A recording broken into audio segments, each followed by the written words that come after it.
Welcome back to episode 4 of the Ripley Boys radio podcast. And in this episode, we are going to be talking about the good old Cincy Red Legs. Benny, where do we start? Well, I think we start with my favorite news because I did not like him was Mike Moustakas being designated for assignment. This is awesome. I mean, I would watch Mike Moustakas play and it just make me sick. The guy was not good. It was disappointing. Now the only problem is we still got to pay him, but that won't be an issue. I think him being gone is very good for the team, and honestly, I think we're making good moves too. From what predictions say, we're going to lose 105 games, so now we maybe cut it down to 102 or if we're lucky. Yeah. I think Will Myers is a good signing, though. Yeah, I agree. I think the contract is a little, like the dollar sign is a little too much, but, is what you get for a veteran, so. I mean, he's going to be a good guy, and he'll come in, and I think he'll do fine. I mean, he played okay with the Padres, but he was surrounded with great talent. Maybe he'll do really good, and with him being probably one of the top guys on the team. And I don't think he'll just he'll take advantage of that, and he'll play really good. I think he'll play really good baseball. I mean, what do you think? Well, for me to start, I really had high hopes for Aquino this year, and it just didn't pan out. And now he's going to go play in Japan for the Junichi Dragons. Will Myers comes in. He's an outfield guy, could play first, but he's not taking Votto's spot. So, I mean, unless Votto's going to start DHing, which could definitely happen, but I think Votto's going to play first. Will Myers probably sees himself in right field. Last year had a knee injury, only played 77 games, he hit 261, on base 315, slugged for 398. So, the batting average is, pretty average. The on base over 300 is pretty nice, but it's also still very average. So, he's just a veteran guy, 1 year deal, $7.5 million. He's just here to get the young guys some experience, and I like the signing. I think he's a good veteran, and I think that he can teach India and some of these young guys that we hopefully are going to bring up something about the game. But our pitching crew, starting off there, is there anything you want to start off with that? I mean, I think our pitching, well, it was announced today that the pitchers and catchers will report to Arizona on February 14th. Yep. And we talk about pitchers, and we talk about the news today that Trevor Bauer was released. Do we want to pick him up? Well, do we have the money to pick him up? I think we definitely have the money, but I think, I think Kraft just doesn't want to spend a lot of money. And I think with all that's going on, I mean, that'll get a bad look from the league or something. And whichever team picks him up. So, I mean, that could be an issue. And, I mean, to have Trevor Bauer back, he was a good pitcher, but the thing about him was he wanted to win so bad, and he was so competitive. And he was just great. I mean, he won a Cy Young with us in 2020. And if he could come back and have another great year and help us win some games and all this stuff that happened, I mean, it's just at some point, I mean, you got to look past that, right? I mean, if you want to get these good players, things happen. I think it. I think it would be a good signing. Another, veteran guy. He's been with the program, been with the guys in the locker room. And, at some point in time, you're right. You just, like, what he did was terrible, but he served his time. And, he's going to come back into the system And I mean, I think he could be of value to this squad. And you think about our starters, we got Hunter Green, who can have a Right. really good year next year. You got Nick Lodolo, who can have a really good year next year. You got Graham Ashcraft, who can have a really good year next year. I mean, throw in Trevor Bauer there. I think the Reds starting pitching rotation could be, the best in the Central. Um, that's with Green, not throwing 106-mile-an-hour fastballs right down the plate and getting taken out of the yard 3 times a game. But, I think Lodolo can really step up and be that big number one guy. I think Green can slide into that. Him and Ashcraft can battle for the two, but I think Lodolo's legit, and I think Ashcraft, he had an excellent year this year. And our bullpen, keeping Diaz is got to be the huge priority here. I think he's going to be a fantastic closer at, once he develops a little bit more. And Seiza is a good bullpen guy, good reliever, can give you a couple innings. And getting TJ Antone back, he just always seems to be injured, but he's a fantastic bullpen guy. I mean, I think they were thinking about starting him some games, or Right. when we have those bullpen games where guys are throwing 2 innings max, and then I mean it's rotation, giving the starters a rest or whoever's supposed to be starting. But getting TJ Antone back, I mean he's a game changer for sure, and he can come in and light it up every other day. Coming in throwing 2 innings, 3 innings, and I think if he can stay healthy, I mean we really don't have that bad of a ball club. Like if I'm being honest now, shortstop's going to be an issue with Farmer gone. Third base, don't really know. I mean, the outfield position, you got Friedel and Senzel can't really stay healthy, but Jake Fraley's going to have a big year. yeah, I think Fraley's going to have some DHing roles. I don't know if he's going to be too much in the outfield, but yeah. I mean, I would like to see a guy. I mean, I know he's in AAA. A guy like Colin Moran. When Joey Votto got hurt, Colin Moran really stepped up.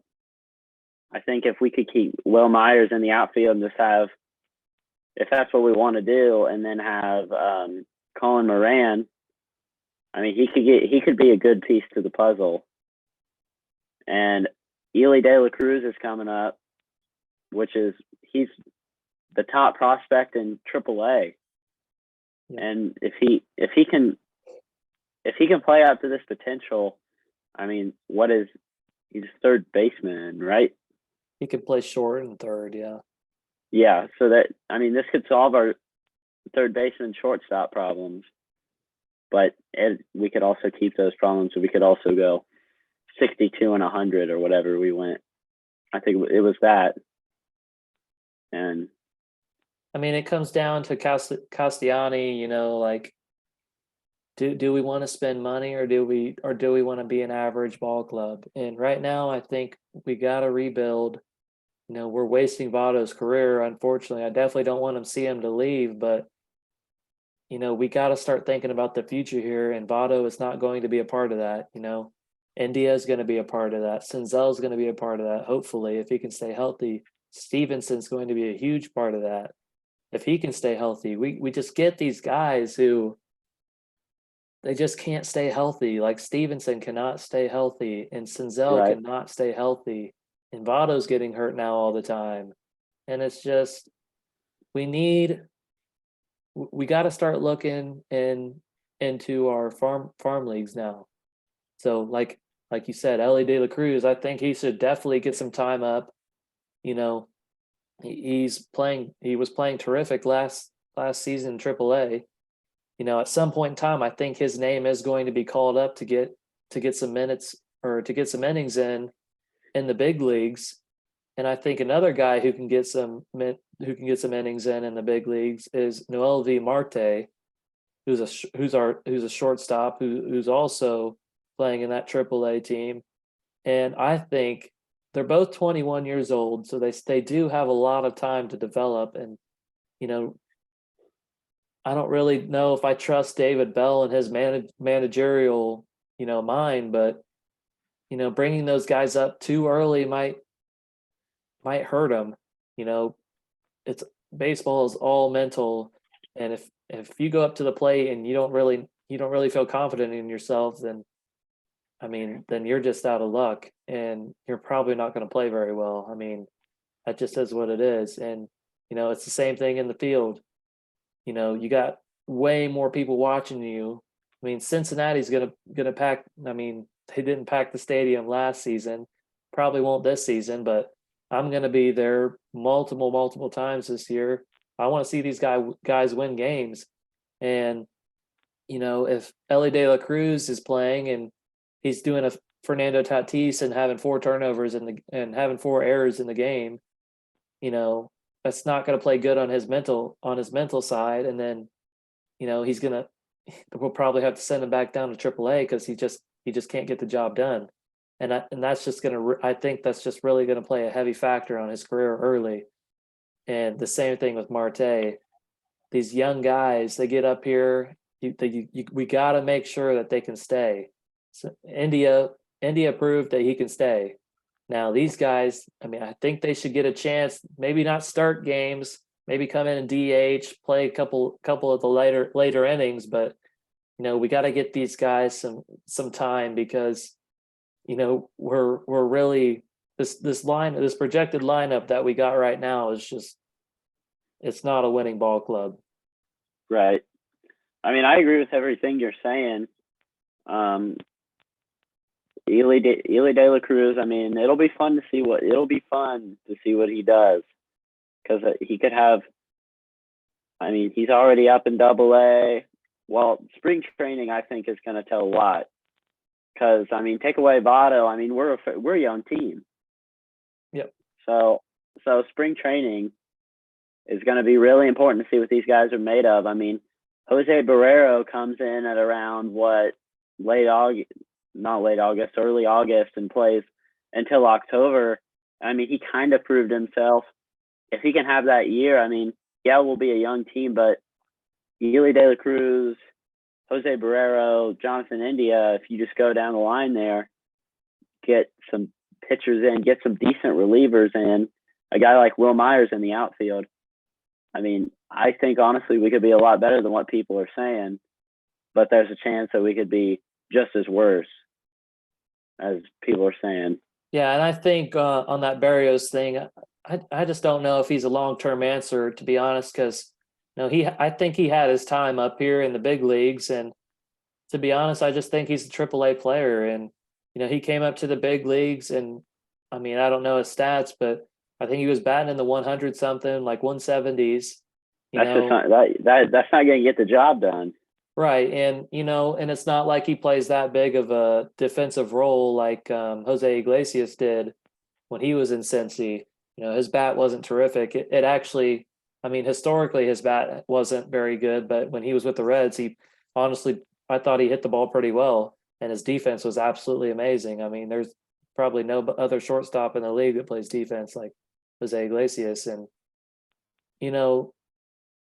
I think Barrios is just a AAA guy. I think when he gets to that next level, he's just, I don't know if he's not prepared or, doesn't have the confidence as he does in the AAA, but he just doesn't feel right for him. And I've watched him multiple games, and, every game I went and watched him, in first person, he just doesn't look very good to me. Now, that being said, he could turn it around if he comes in, third weekend, Steer Newman's not playing very well, and they're just not lighting it up, and Barrios comes in and he plays terrific. I think Barrios can do that, but right now, what I've seen so far, Barrios just really isn't that kind of guy who can come in and help change a ball club around. I agree with that, and I think going in, there's a lot of confusion on what our lineup will be, and hopefully we don't start like we did last year. What did we go 3-24 to start? Oh, it was something horrific, yeah. And then we started kind of winning games, but it didn't even matter because we were already so deep, and it was just. And something's got to happen with David Bell, honestly. I mean, after this year, if we have, honestly, I think if you're going to give him 2024, I mean, we got the money. We're going to be done paying Moustakis. We're going to be done paying Votto. I mean, what do you think happens to Votto after this year? I mean, apparently he isn't going to retire, and I would not, honestly, I just don't think he's that good of a player for us right now for us to pay him again. And for the money he's asking, let's be honest here, is he worth the money he's asking for? Well, in my opinion, I don't think he is worth the money. And Votto's a legend, and I greatly appreciate everything Joey Votto has done for the Reds organization. Back in 2012, winning the NL Central was the biggest moment of his career. But other than that, Joey Votto hasn't really done anything. Now, Yeah. I know baseball is not a one-man sport where someone can just take over the game. As we could see with Mike Trout, who's the greatest player to ever play baseball, his team sucks. And you got two generational players on the Angels right now with Shohei Ohtani and Mike Trout, and they're just not they can't win the World Series because they're just not good enough. Right, and I think that also has players in the MLB. Yeah, and I think a lot of that is also just like the organization. I mean, I think the organization and getting your players and getting the right pieces to the puzzle are so important. And I mean, let's be honest here. I mean, we hear this a lot from MLB Network and just these MLB analysts. I mean, Ohtani and Trout are two good players, two very good players. But they talk about how the organization is just bad. Yeah, and it comes down to, pitching. The Angels, they don't really have that closer. They got that closer from us. Don't remember his name, but he wasn't that good for us. Yeah, Raisel Iglesias. He went over to the Angels and he played a little better, wasn't really that good. He played better for the Angels than he did for us. But they just don't really have any starting pitching. Their bullpen isn't that great. And then, they signed Anthony Rendon to play third base. I don't really recall him playing last year. And I saw those guys live in Detroit, and, they just didn't really impress me that much. And, the pitching is a huge thing, and that's what the Angels lack. And they also just, besides Ohtani and Trout, I mean, I just don't think they could hit the ball very well.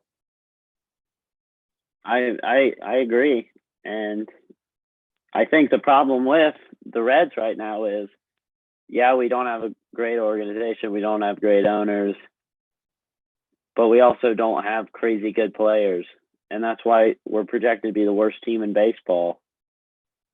And that's just unacceptable. I mean, we were talking about the start of the season last year. I checked the rankings to the whole entire MLB. And we were like you said, 3-24. Well, like I said, 3-24. The closest team to us was 4 games ahead of us. The team in second to last place was 4 games ahead of us, and that's just unacceptable. And it comes down to how much time are we going to allow David Bell to run this team? Because every other manager that I know who starts off on a 3-24 streak, I mean, he's on the hottest seat. He's sitting on Satan's chair. It's that hot. But for some reason, David Bell gets to let go. And, I mean, what did he do this season? His managerial changes, right. My dad talked about this. He's like, what? Like, okay, we go 3-24. Everybody talks about, oh, this team, it's so bad. Nobody talked about, hey, maybe we should fire David Bell. And, I don't know. I don't think David Bell's the problem. David Bell's not the greatest manager in my opinion, but, his bullpen management is horrible. And I think his lineups are also horrible, but the team that he's managing is also horrible. And I think Castellani is just lazy and he doesn't want to go find somebody else. And David Bell's just there doing his job. So he just lets them off the hook. And, if we're going to have 2 more, 3 more years of this, then, I don't know if I want to buy a Reds ticket. I don't know if I want to, I love the Cincinnati Reds, but I don't know if I want to help this organization out if they're not really wanting to win games. Right. I mean, I agree with that, and it's like very disappointing. Everything about this team is disappointing, honestly. And I mean, losing 100 games in a season, having the worst record since 1980. It's just it's really tough to watch, and it's really hard to support. I mean, in 2019, that year with Puig, and the year after that with Castellanos. I mean, we were a wild card team until September. I mean, that was a fun team to watch. That was a fun summer to watch baseball. Yep. And but now it's just completely different. It's like I didn't go watch the Reds this year, and that's the first time in a long time that I haven't done that. And it's like you watch these games, and I understand it's like a Tuesday or whatever, but it's the same way on like a Sunday at 1 o'clock. I mean, those games should be packed. They are packed usually with their good teams, and I mean, the bleachers are empty. I mean, Cincinnati is turning into a football city, but they've been a baseball city for a long time, the most historic baseball franchise in the MLB. And last year we got stuck in the back and had to play an away game, not opening at home on opening day for the first time in 150 years. I found that a little disrespectful. And it's the same thing with now in this AAA. They're trying to get away from tradition, introducing these automated strike zones. Benny, what do you think about that? You know what I think about that? I think it's nuts. Part of the game is adapting. You're going to get that call outside. And this whole automated strike zone is just horrible. And it's honestly taking away jobs too. And you part of the game, I mean, it's adapting. I mean, umpire strike zones are going to be different. It's not all the same strike zone. So you just got to adapt, and you got to learn. And there's no learning if we're just going to make it all automated. And I think that's horrible for the game. Well, I think it's also horrible too. And you think about it, where's this going to stop? Because we automate the strike zone. Okay, that's in baseball. That's like saying, there's going to be no referees on a basketball court, and a buzzer is going to get sounded off from the jumbotron saying that was a foul and who's it on. And some automated voice is going to tell you who's the foul on. The referees aren't even going to be in the game. So I mean, who's going to break up the fights? And for baseball purposes, the game has been around for so long, and it's every sports game is evolved around human error. There is some sort of human error involved in every single game. That human error is not going to go away by automating a strike zone. There's still going to be out and safe calls that people don't get right. And that's what the challenges are for, which is great. But I think having a home plate ump, like you said, the ability to adapt, it's part of the game. It's part of the game since they were growing up. They get to college, it's not going to be automated. They get to AAA is going to be automated now. Why? It takes away from the game. It makes it way less interesting, and they must just be thinking that they're going to pull fans from this stunt. New fans from the like only people who watch football or only people who watch basketball. Well, I don't believe that. I don't think anyone's going to watch the MLB because they have automated strike zones now. I think it's horrible for the game, and I think it's horrible for the MLB. If they bring this to the big league level, it's going to be bad. I do not agree with that. Yeah, everything like we're both saying. I mean, it's just horrible. I mean, it's just horrible for the game, and adaptation is just so important. And I mean, honestly, you're going to be sitting at the plate. You come right up to MLB, and there's going to be a ball that you think is way outside, but it hit the corner, and you don't even know it. You know what I'm saying? Yeah. And that's just there's going to be no adaptation. And you talked about we adapt in college, we get to AAA, and you go through single A, double A, then you get to AAA. I mean, the automated strike zones, you just lose that adaptation, and then you got to go play in the majors and get that adaptation back. I mean, you can't be learning. You got to keep this steady pace. I mean, you can't just be learning new things. You can't just be learning new things. Yep. And I think testing the whole point of testing this out is to bring it to the big leagues. And if it gets brought to the big leagues, I love baseball a lot, but it's definitely going to take my love away a little bit because it takes away from the game. And the whole point of baseball is to be around the ability to what you think and how to react in the situations. That's going to be gone. There's no situation if someone from upstairs is calling the balls and strikes. You can't argue with that. You can't do anything about that. You can't get leeway. You get in the box and you're up against a robot. So at the end of the day, I think it's a horrible decision for them to even test it out in AAA, number one. And number two, if they bring it up to the big leagues, it's just going to take away from the MLB. And, I think it's going to take fans away from the sport instead of bring fans in. And I mean, you see a lot of calls in like the bottom of the ninth. I mean, this goes all the way to the World Series where it's like, oh, that ball was way outside or something like that. And they call it strike three. And it's like, wow, that just changed the game. Like there'll be no excitement. Like you said, it'll take so much interest away. Yep. Well, I think that's it for this episode. We could talk about the Reds all day long, but some other stuff has to be attended to. So we'll catch you next week for episode 5 from the Ripley Boys Radio Podcast. Thank you for joining us and have a great weekend.